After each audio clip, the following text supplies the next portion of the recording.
à quel point il pourrait se développer et comment éventuellement pouvoir l'arrêter. Est-ce que la solution militaire est la plus correcte? Est-ce que une solution de dialogue, une solution de développement durable serait la plus adaptée? On va voir aussi son impact, non seulement sur le plan social, mais aussi économique et politique.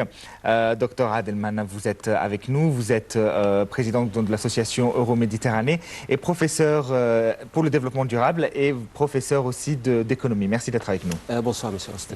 Et docteur Ismaël Hamid, vous êtes spécialiste en histoire de l'islam. Bonsoir d'être avec nous. Bonsoir. Alors, si je commence peut-être par docteur Ismaël, juste puisqu'on parle d'histoire, quand est-ce que ce fléau, quand est-ce qu'on parle vraiment de fléau terroriste et de groupes terroristes? Ok. Bonsoir, bien sûr, à vous. Bonsoir. Bien sûr, la pensée radicale, on peut dire qu'on a deux phases principales. La phase primitive, ça arrive juste après la mort du prophète Mahomet. C'est juste à peu près 37 ans après l'émigration du prophète Mahomet. On avait un groupe qui s'appelle Khawarij. Ces gens-là, ceux qui portent le drapeau de radicalisme au début, ceux qui accusaient Sayyidina Ali le courtisan de Sayyidina Ali pour être des mécréants. C'est sans raison, alors, sans n'importe. Je vous coupe juste un instant parce que vous avez commencé par dire radical. Oui. Donc vous associez déjà le terrorisme à une radicalisation de l'islam. Non, non, non. Radicalisme, on peut dire que c'est une mauvaise interprétation de quelques textes religieux. C'est ça. Des gens qui regardent les textes religieux par leur attitude très extrémiste. Bien sûr, il y a beaucoup de détails qu'on va parler peut-être pour ça. Mais pour le radicalisme, on a deux périodes principales. Après la mort du prophète Mahomet, à peu près vingtaine d'années, c'est comme ça avec El Khawarij, et pendant les années 50, pendant le dernier siècle, avec l'apparition de Sayyid Qutb.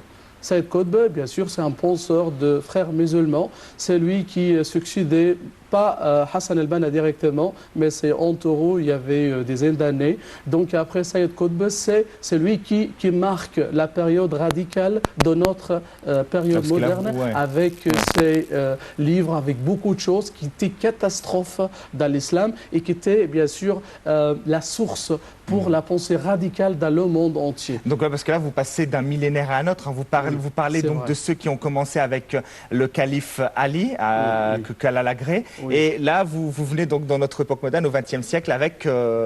c'est avec Sayyid Qutb.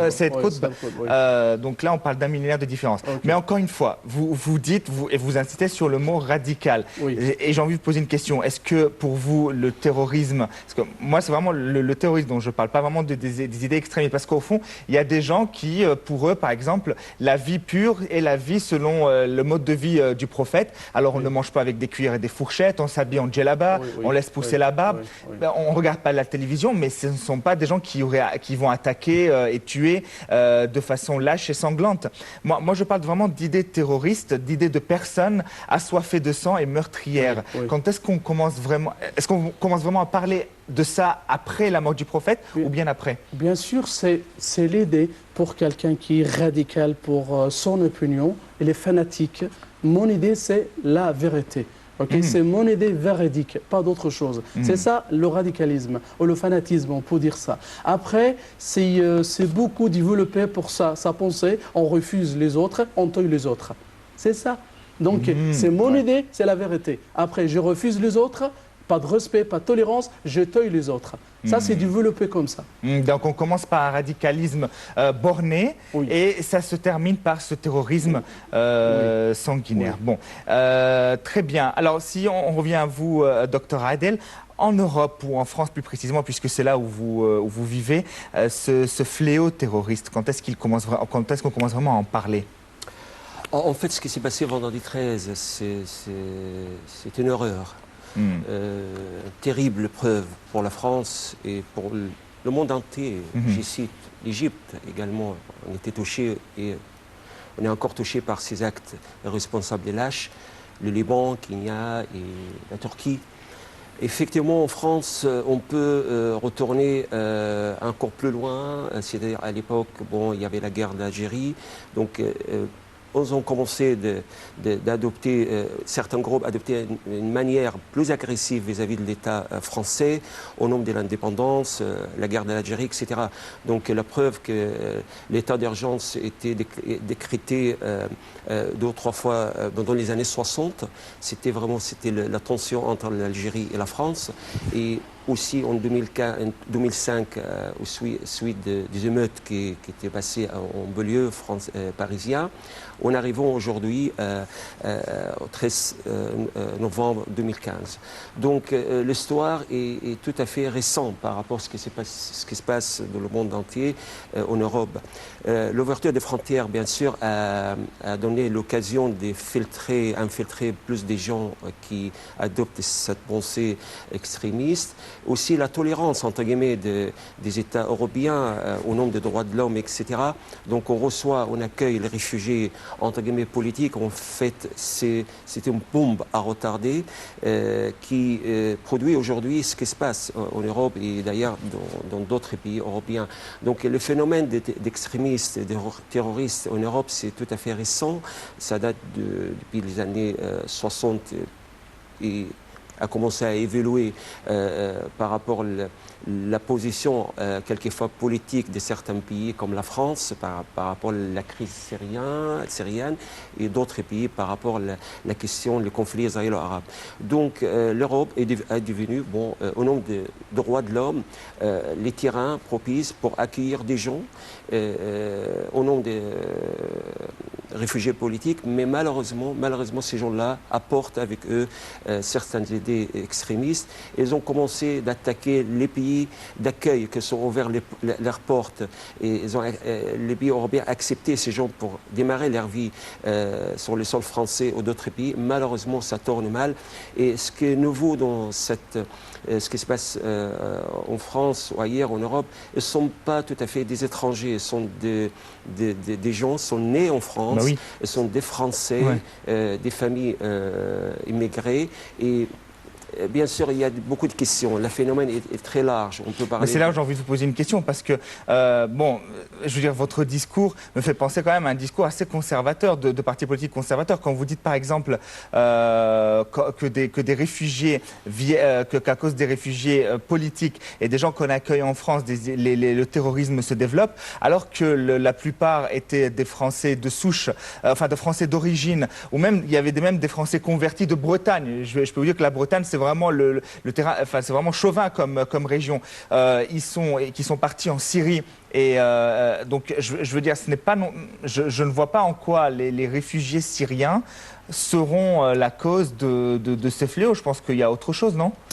Bien sûr, quand on reçoit 30 000 par an ou 40 000, c'est sûr que parmi eux, il y a des gens qui portent quelques idées d'agressivité, oui, sûrement, oui. Bien sûr. Mais je parle de l'évolution de ce phénomène de terrorisme. L'évolution a commencé par l'ouverture des frontières avec l'accord Schengen aussi. L'ouverture en général en Europe d'accueillir tout le monde et aussi ce qu'on nouveau, ce qui est une source aussi d'inquiétante et énorme en Europe et en France, c'est ce phénomène a commencé à être adopté par des gens des régimes français, c'est des Français eux-mêmes. Donc ça, c'est inquiétant. Il faut aussi dire que il y a un changement de personnalité. C'est-à-dire les terroristes aujourd'hui, c'est pas forcément quelqu'un étranger ou quelqu'un de français d'origine maghrébine ou d'origine étrangère, mais aujourd'hui on parle, comme vous venez de citer, on parle des Français, des souches qui sont adoptés cette pensée radicale, et ça aussi, ça rajoute encore plus de soucis pour les autorités françaises. Grosso modo, c'est un changement. Nous sommes devant une preuve terrible en France et nous devons faire face à tout ça par le sang-froid avant tout, donc, et une solidarité, une unité nationale. Parce que qu'est-ce qu'ils veulent les terroristes? Qu'est-ce qu'ils veulent les terroristes? C'est nous faire peur en fait. C'est semer les bagarres entre la société, par exemple la société française, entre tout ce qui est français d'origine ou des gens, des naturalisations de certains pays, etc.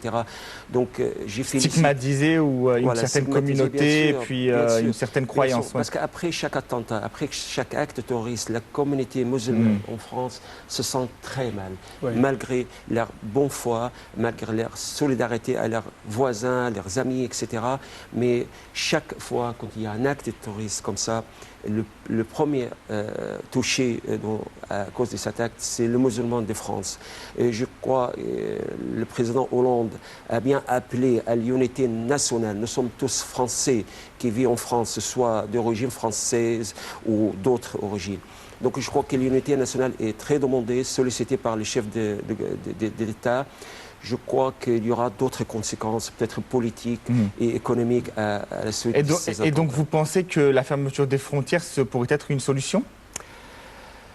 Pour les médias, je ne vois pas d'autre solution. Je ne vois pas, c'est une tactique pour empêcher certains éléments, certains membres de cette organisation, s'appelle l'État islamique, de filtrer, d'échapper de contrôle et aussi mettre une barrière pour le nouveau entrée. Donc la fermeture des frontières, c'est une solution très adaptable à cette situation et je ne crois pas que ce sera une fermeture des frontières pour longtemps. C'est une question de quelques semaines, peut-être un mois ou 2 mois selon la situation. Ou plus. Et le problème, c'est que ça pourra toucher aussi des personnes comme vous, des professeurs d'université qui sont appelés en France. Et ben justement, à cause de ces fermetures des frontières, on n'aura plus ces échanges culturels et scientifiques. Donc forcément, ça va créer un dommage, non ? Bien sûr, mais moi je compte sur l'intelligence des autorités françaises, donc on ne peut pas à cause de ça. Au contraire, si l'autorité française adopte cette fermeture sans évaluer les conséquences, je crois que c'est un mauvais chemin. Je crois que si la France adopte cette fermeture pour longtemps à ses frontières, je crois qu'on a donné une solution favorable aux terroristes eux-mêmes, parce que l'acte de terrorisme, c'est chercher à enfermer la France sur elle-même. La France est plus grande. Les Français sont des gens ouverts, sont sociablement, elles vivent en paix avec d'autres communautés. Donc si on arrive à un moment qu'on sent vraiment cette divergence entre musulmans, français chrétiens ou d'autres communauté éthique, je crois qu'on donne l'occasion de faire réussir le but de ces actes terroristes. Je crois que les Français, ils ont besoin, bien sûr, d'une période de deuil. Le mal est très, très grand et je crois que la France vit dans un moment de guerre actuellement. Donc il faut faire face et j'appelle à tous les Français, mes collègues, mes enfants, la famille de différentes origines, de faire preuve de solidarité, de refuser la loi du terrorisme dans notre pays, dans la France. Et ailleurs aussi, en Égypte, au Liban et d'autres pays. Nous sommes tous le même bateau. Nous sommes tous concernés par ces actes terroristes. Très bien, je reviens vers vous, docteur Ismaël. Vous avez évoqué au départ, on partait donc d'idées radicalistes, donc bornées, dans le sens où c'est moi qui ai raison et l'autre qui a tort, pas dans le sens où j'ai raison et voilà, c'est ma vie. Voilà. Il y a aussi cet aspect conflictuel, cette volonté de domination aussi des idées. Comment cela a pu évoluer au fil du temps à une théorie sanguinaire ? Bien sûr, cette pensée-là, je peux dire aussi que je suis d'accord avec le docteur Adel par rapport à la fermeture de frontières, parce que quand on a entendu les autorités françaises qui parlent que l'acteur principal de l'attentat de Paris, il arrive de Belgique. Donc il y a beaucoup aussi qui arrivent de Belgique et tout ça. Mais les Européens, ils vont parler que les musulmans, c'est eux qui représentent le souci ou le problème pour nous. Donc on est sans les musulmans, parce qu'aussi on a beaucoup d'appels maintenant qui parlent pour expulser les islamistes, ou les pas les musulmans pour être, parce qu'il y a aussi des différences entre un islamiste et un musulman. Donc il faut savoir aussi, parce qu'on a vu des panneaux, des manifestations en Europe qui parlent pour l'expulsion des islamistes. Les islamistes, pour eux, c'est-à-dire les extrémistes ou les salafistes ou les gens qui sont radicaux et tout ça. Mais pas un musulman normal, aussi pour pour ne pas mélanger ça. Si, un commentaire aussi pour ce que le docteur Adel qu'il a dit par rapport le début du radicalisme en Europe pendant la période de la guerre, l'occupation française de l'Algérie, tout ça. Donc on parle d'un terrorisme politique. Et ça aussi, on ne peut pas dire que c'est un vrai terrorisme, mais ça, on peut dire que ça fait une partie de la résistance. Parce qu'il y avait une occupation européenne pour plusieurs de pays arabes, de pays africains et tout ça. Et c'est une sorte de faire de pression sur les pays qui occupent et tout ça, les occupants et tout ça. Donc tu fais de résistance et tout ça. Peut-être on peut justifier une affaire comme ça.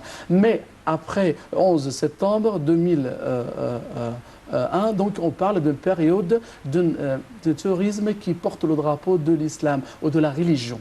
La religion, et ça c'est ce qui est le plus dangereux pour nous. Et toujours les musulmans qui sont accusés à cause de ça. Et ça, c'est une amalgame, vraiment, parce que aussi pour parler avec les gens et pour leur convaincre que l'islam, c'est une religion qui ne parle pas ou qui n'appelle pas à la violence, pas à l'agression, pas comme ça. On connaît les principes de l'islam. J'ai beaucoup d'amis français et toujours on discute concernant ça. Et je leur dis directement, si l'islam m'appelle pour tuer les autres, je dois convertir de l'islam. Je dois trouver une autre religion. C'est l'islam m'appelle pour ça. Il y a 1,5 milliard de musulmans. Si les 1,5 milliard étaient terroristes, je pense que toute la planète serait morte. Donc, non, aussi, voilà. je leur dis aussi, on se rattache le terrorisme ou la violence ou la bêtise comme ça par rapport à une religion, si on recule un peu de l'histoire, pour la guerre mondiale, la première guerre, la deuxième guerre, on parle d'à peu près 80 millions de personnes qui étaient tuées, victimes. Est-ce qu'on peut dire que c'est à cause des Européens, ceux qui sont chrétiens, ceux qui faisaient ça, c'est à cause du christianisme, c'est à cause de la religion? Non.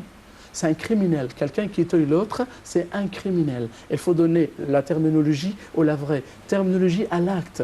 Il ne faut pas mélanger ça. C'est un musulman, donc c'est un terroriste et tout ça. On ne peut pas dire. On a une idée, par exemple, dans l'Ancien Testament, dans le livre de la Genèse, qui dit quoi? Ismaël, le grand-père des Arabes, alors il est un sauvage. Il est un sauvage. Et sa main sur les autres et la main des autres sur lui. Okay? C'est ça mentionné dans la Genèse et tout ça. Mais c'est une idée historique, ok, on recule de tout ça. Mais l'idée d'accuser les Arabes et les musulmans d'être radicaux ou d'être terroristes et tout ça, en mélangeant tout le monde, les radicaux avec les musulmans modérés, les gens qui respectent les autres, les gens qui portent la tolérance de l'islam, c'est important de ne pas mélanger tout ça. Parce que le mélange, ça fera une catastrophe. On a à peu près 6 à 7 millions de musulmans qui vivent en France. On a 2 millions peut-être en Angleterre, dans le monde entier. Donc on ne peut pas expulser les musulmans de partout. Non, mais je pense que c'est une idée qui ne va jamais être faite, puisqu'il y a des musulmans qui sont intégrés dans la société française, qui sont mariés avec enfin, il y a un mélange entre français et musulmans. Oui, qui sont très positifs. Il y a beaucoup de musulmans qui sont très positifs, qui partagent pour la modernisation de l'Europe, ceux qui font beaucoup d'idées et tout ça. Il ne faut pas mélanger tout ça. Oui, alors on est très triste à cause de quelqu'un qui porte un drapeau. Ils disent que un drapeau de l'islam, il dit que c'est nous qui cherchent pour la dignité, pour récupérer la dignité de l'islam et tout ça. Et en même temps, on tue les autres. Ils ont assoiffé de sanglants ou de sang et tout ça.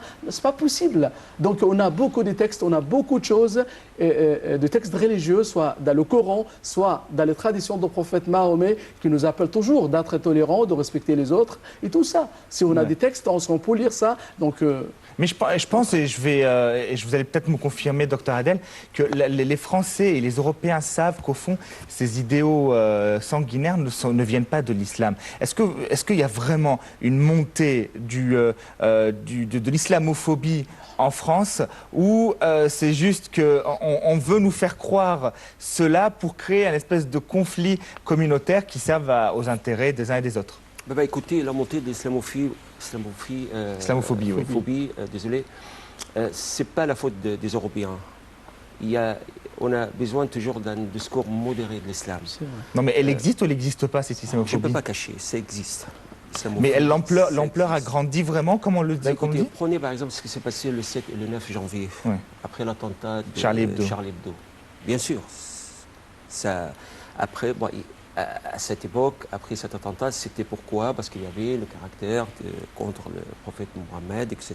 Donc, non, oui, bon, c'est l'histoire, oui. Bon, bon. C'est l'histoire. Donc, on ne peut pas cacher. On peut pas cacher une réalité qui vraiment y a monté. Parce que vu quand même, mettez-vous à la place d'un Européen qui en paix chez lui, il perd un de ses proches.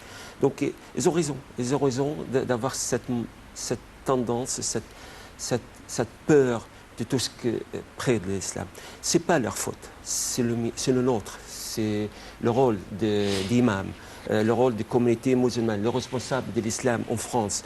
Ils font leur boulot, mais il faut encore aller encore plus loin, passer le message des paix de l'islam, l'objectif, etc., comme disait mon collègue. Ça, c'est l'islam modéré. Donc il faut passer ce message à la société française. Je crois que ça, c'est un travail à faire. Et il faut continuer à travailler sur ces terrains parce que c'est là les terroristes cherchent à semer la divergence entre la société française, par exemple. Donc il y a des travaux. Mais on ne peut pas cacher, il y a monté contre tout ce qui est étranger actuellement. Il y a monté. Et c'est justifiable. Donc en fait, déjà si on parle d'impact social, il s'avère donc en Europe qu'il y a cette montée d'islamophobie. Vous la ressentez, vous, dans votre quotidien? C'est-à-dire que, bon, vous êtes typé oriental, donc je veux dire, est-ce que les gens vous regardent de travers quand ils vous voient dans les RER, dans le métro, ou on n'est pas jusque-là quand même?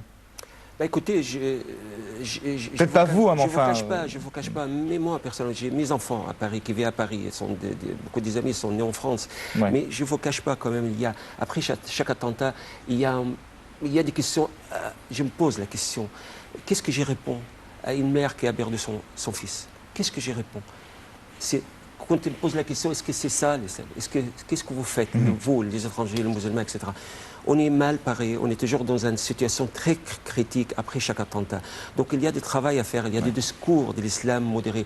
Il y a, écoutez, le gouvernement français, il y a des ministres d'origine arabe, il y a des ministres sont musulmans. Donc la France, c'est un pays qui accueille tout le monde, mais quand il arrive ce sort d'attentat, bien sûr, nous, on se regarde dans les miroirs, nous, quand on se promène dans la rue, on se sent le mal, le regard de peur vis-à-vis de tout ce qui est étranger, etc. Mais heureusement, je compte sur la tolérance de la société française, je compte sur la compréhension des gens de la rue.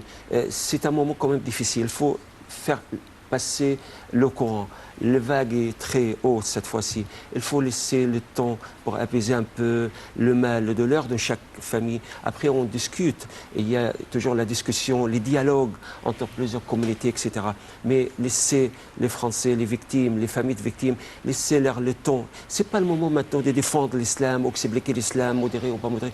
Laissez les familles passer leur deuil et on reprend les dialogues d'une façon plus large, plus explicative. Je suis d'accord aussi avec le Dr Adel aussi, le rôle de Lazare. Lazare, par exemple, l'établissement de Lazare comme l'établissement de la modération de l'islam. Et c'est ça, l'établissement que toujours on confie d'avoir cette tolérance et qui toujours... Parce que j'ai vu dans les médias que la France a expulsé une trentaine d'imams qui sont extrémistes de la France et tout ça. Donc il faut toujours choisir, élire la personne qui prêche, la personne qui donne les gens les bonnes idées.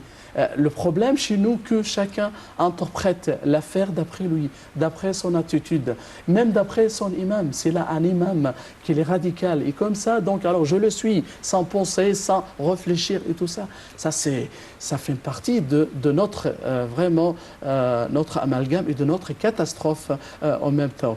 Vraiment, aussi le dialogue, oui, le deuil et tout ça, je suis d'accord, mais aussi, c'est important toujours aussi pour expliquer expliquer aux gens pour l'islam. J'ai envie de vous poser une question par rapport à ça. Est-ce que franchement se victimiser, est-ce que c'est la bonne solution? Je veux dire, quand Israël attaque la bande de Gaza et tue 2500 personnes, on ne demande pas aux Juifs du monde de descendre et dire non contre le terrorisme. Je veux dire, pourquoi est-ce que c'est toujours les musulmans qui vont aller se victimiser? Parce qu'on est centré. Mais tout le monde sait très bien que ça n'a rien à voir avec l'islam. Non. Les médias, toujours. Alors, il y a toujours une image pour l'islam dans les médias qui est toujours. Alors, on tourne l'opinion publique vers une idée de l'islam.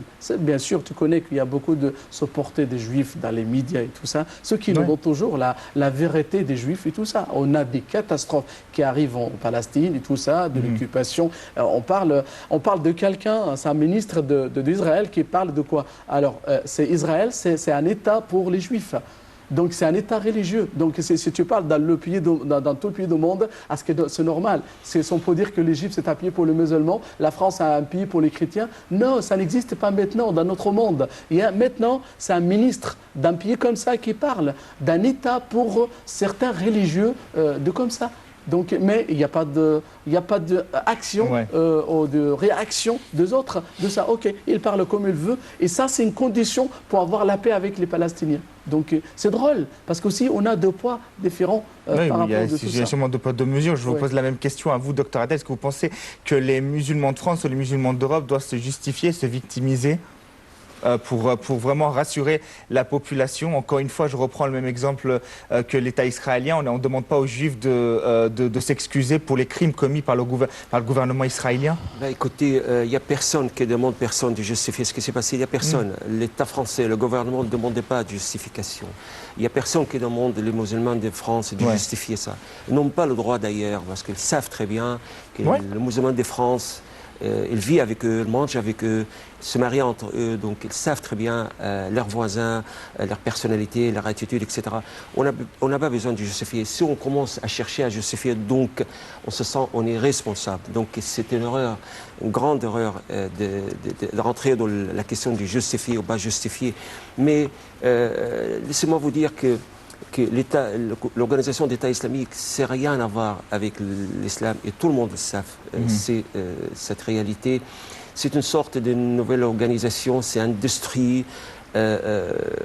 composée de professionnels. Ce des gens n'ont pas de religion, ne sont rien du tout. C'est une organisation composée de professionnels. Ce n'est pas le terrorisme qu'on a connu depuis quelques années, 15 ou 20 ans, quelqu'un qui prend un Kalachnikov et tire sur les gens, etc.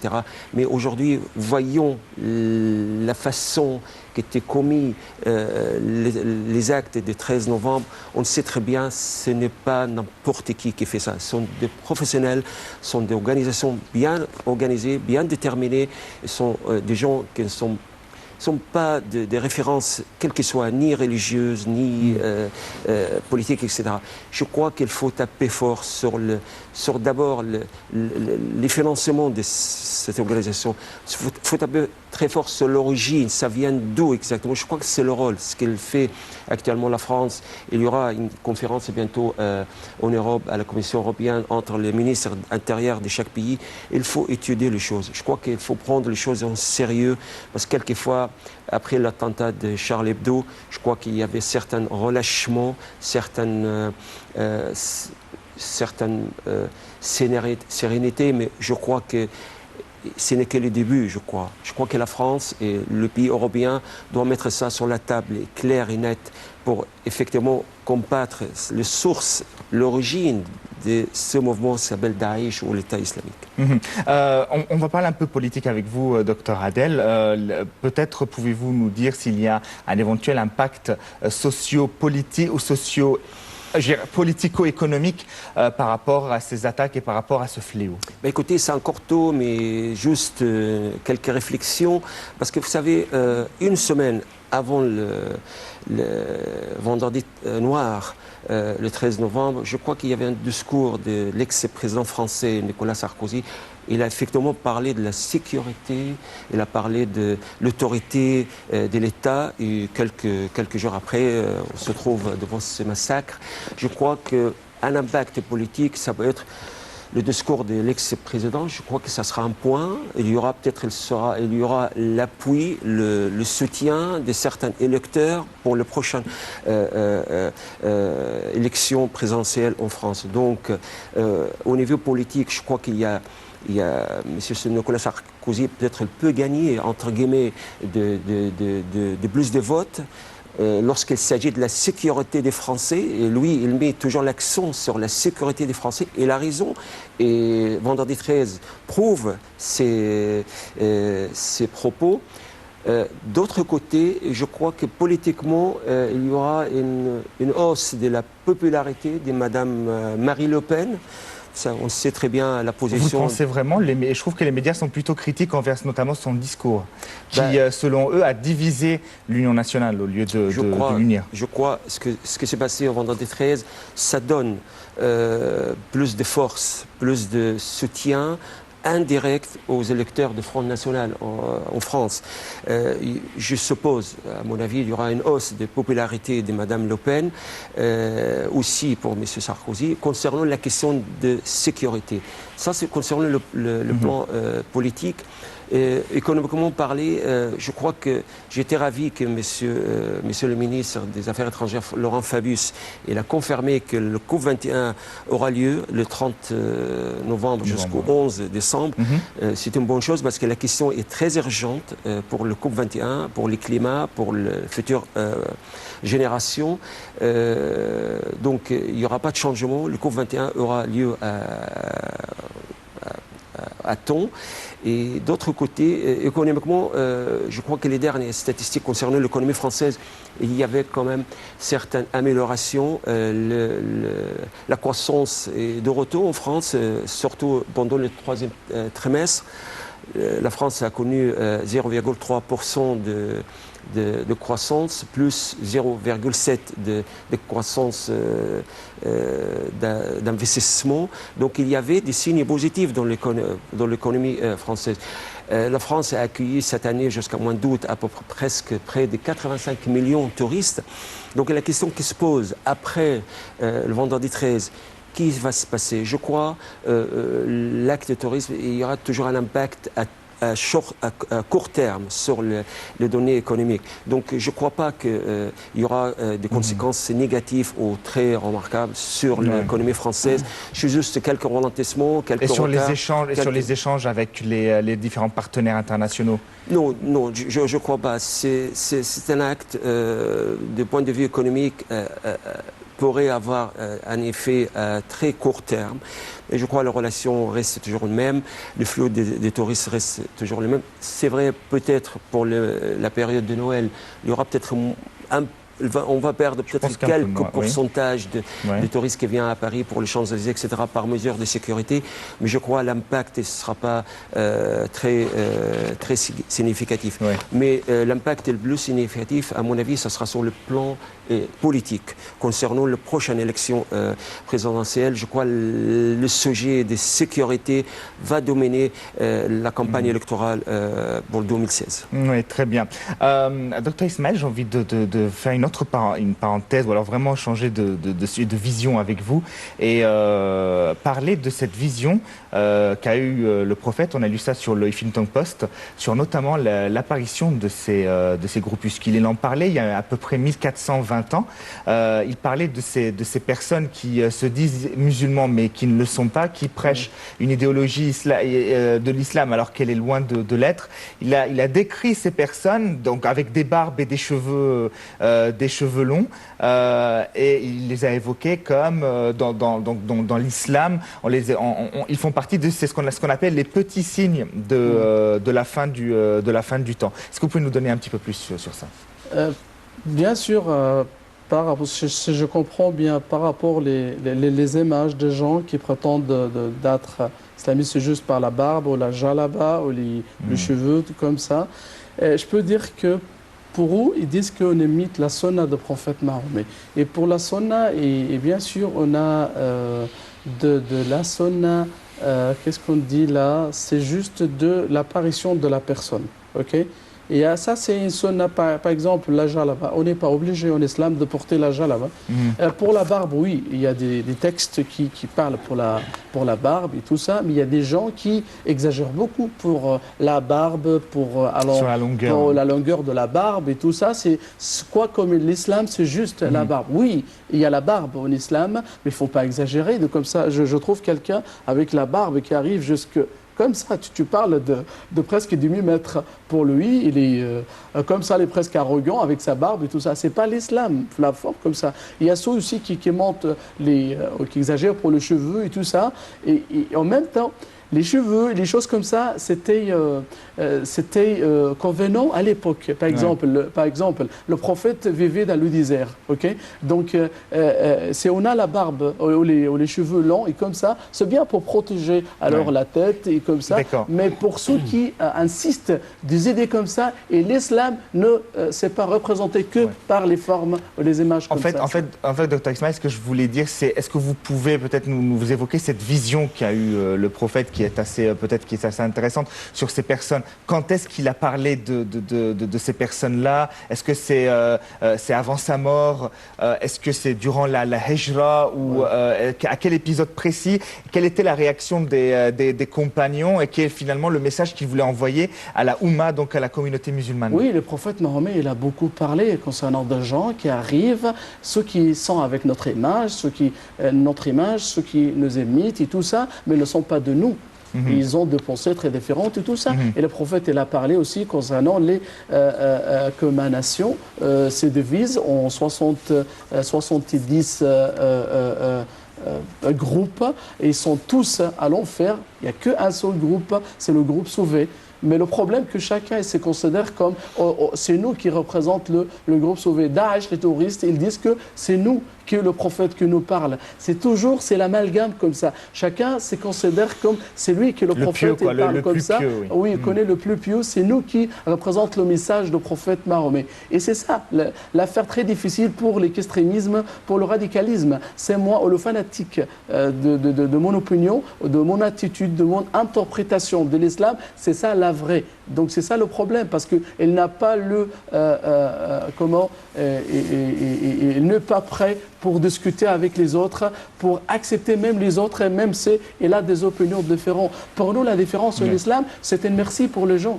La différence, même la différence entre les imams concernant l'interprétation de quelques versets, de quelques textes et tout ça, c'est ça une merci pour les musulmans. C'est pas un problème pour nous, c'est pas une chose qui nous presse et tout ça, mais c'est un problème pour les autres. Et est-ce que justement dans cette vision, est-ce que le prophète aurait évoqué une solution pour combattre ce phénomène terroriste et quel aurait pu être ou quel pouvait être son message pour les futurs musulmans? Bien sûr, le prophète toujours, alors il parle, on a beaucoup de textes qui parlent pour ceux qui sont très extrémistes, et ceux qui sont fanatiques de leurs opinions et tout ça, ça n'existe bien sûr en islam. Et les gens qui sont comme ça, on ne discute pas avec les gens là, on doit les isoler, on doit, bien sûr, mais ça dépend bien sûr. C'est quelqu'un qui tue les autres, il faut le tuer, ça c'est comme ça. Okay? Ça, c'est un texte très très clair pour nous. Ceux qui portent les armes contre l'État, ceux qui portent les armes pour dire que c'est nous qui appliquons la loi de l'islam ou la charia avec la violence, non, c'est pas possible. Parce que pour eux, ils considèrent la société comme une société jahili ou la société mécréante, comme Sayyid Qutb qui l'a dit. C'est ça ce qu'il a dit dans ses livres, que la société où on habite, là on vit, c'est société mécréante, c'est jahili comme la société avant l'islam, même si les gens dans cette société-là portent le nom des musulmans, même s'ils font la prière, même s'ils font les piliers de l'islam et tout ça, mais ils sont de jahili. Donc il a, alors pour lui, il a dit qu'on est tous mécréants, donc alors il faut isoler cette société-là pour être renforcé et pour tout ça. Après, le groupe croyant, on va battre tous ces gens-là, on va les tuer. C'est la même idée que les terroristes utilisent. c'est pour dire qu'on est tous mécréants. C'est ça le problème. Docteur Adel, les attentats de Paris qui se sont déroulés dernièrement prouvent que finalement c'est un phénomène d'ampleur extraordinaire. Ce ne sont pas 2-3 personnes, ce ne sont pas des personnes qui viennent forcément de banlieue, mais c'est vraiment un phénomène qui tente à croître. Comment la jeunesse française, qu'elle soit française de souche ou française d'origine, comment est-ce qu'elle peut être séduite par ce genre de discours? C'est à cause de quoi? Mais quel discours vous Le discours parlez? terroriste. Ben, écoutez, je ne comprends pas votre question, mais... vous voulez que je le répète peut-être d'une autre manière? Bon, non, les jeunes qui adhèrent à ces... pour les adhérents à ces groupuscules terroristes, oui. Ben, écoutez, vous savez, de temps en temps, il y a un phénomène, les jeunes gens surtout cherchent des choses différentes, des choses d'extrémité énorme. Donc, elle prend ça comme un jeu. Et comme un jeu. Voilà, comme un jeu. Donc on commence par les vidéos. Par les jeux vidéo, oui. Les jeux vidéo, etc. Et puis à un moment donné, elle passe à l'acte, passer quelques semaines ou quelques mois en Afghanistan, partir en Syrie, etc. Mais c'était une minorité, c'est quelques dizaines de personnes. Donc on ne peut pas parler des jeunes ou de jeunesse français qui acceptent ces idées.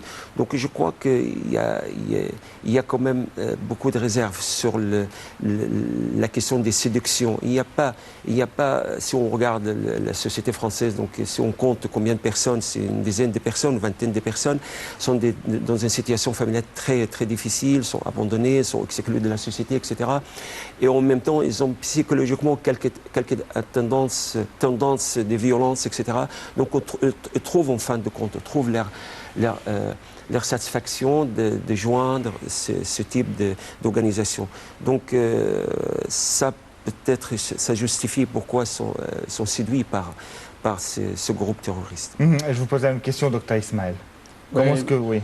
Bien sûr, alors, docteur Adel, il a dit qu'il y a des dizaines de personnes, ils sont des minorités, tout ça. Même une personne qui peut faire un massacre, qui peut faire, bien sûr, un grand problème. C'est un attentat, c'est de n'importe quoi même. Il y a quelqu'un qui adopte les idées comme ça, c'est quelqu'un qui est très dangereux pour la société et tout ça. Mais bien sûr, on entend beaucoup de mesures, le gouvernement français qui fait beaucoup de mesures très très fermes concernant l'affaire comme ça. Et bien sûr, moi je partage alors avec la communauté musulmane en Europe, bien sûr. Il y a une période très dure pour eux.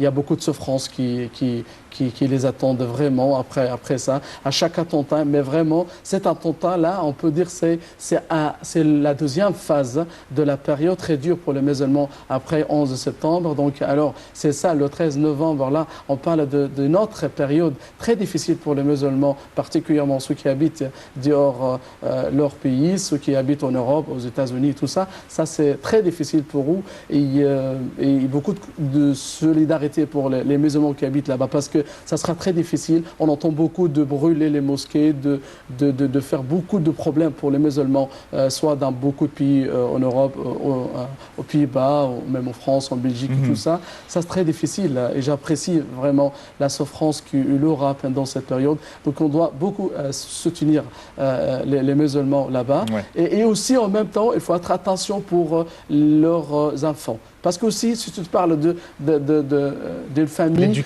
comme ça, où il faut bien éduquer les enfants, il ne faut pas laisser les enfants comme ça pour entendre à n'importe qui. Et après, c'est facile pour lui de faire une explosion, de faire un bombardement de n'importe où, un attentat. Donc, il faut bien regarder les enfants et tout ça. C'est important parce que aussi, qu'ils souffrent après. Je rajoute juste une chose, nous devons, le comité musulman en France ou ailleurs, nous devons faire une preuve de sang-froid. Il faut laisser pour l'instant l'émotion. Ce n'est pas le moment d'émotion, ce n'est pas le moment de défendre l'islam, ce n'est pas le moment d'expliquer ou justifier. Laissez passer l'émotion, cette vague, et dès que les choses commencent à se calmer relativement, on commence à donner l'image, à passer une image positive de l'islam, faire travailler l'islam modéré, faire un appel à l'Azhar, à nos experts, les gens qui tiennent un discours modéré de l'islam. C'est ça qu'on doit faire pour le prochain mois. Mais aussi, on a besoin de donner beaucoup de messages aussi maintenant. Oui, on ne justifie pas, mais on donne beaucoup de messages pour les Français. On vous partage, on vous partage votre douleur et tout ça. C'est important aussi de voir notre solidarité avec eux et tout ça. C'est important pour leur montrer ça, parce qu'on n'est pas loin de cette affaire-là.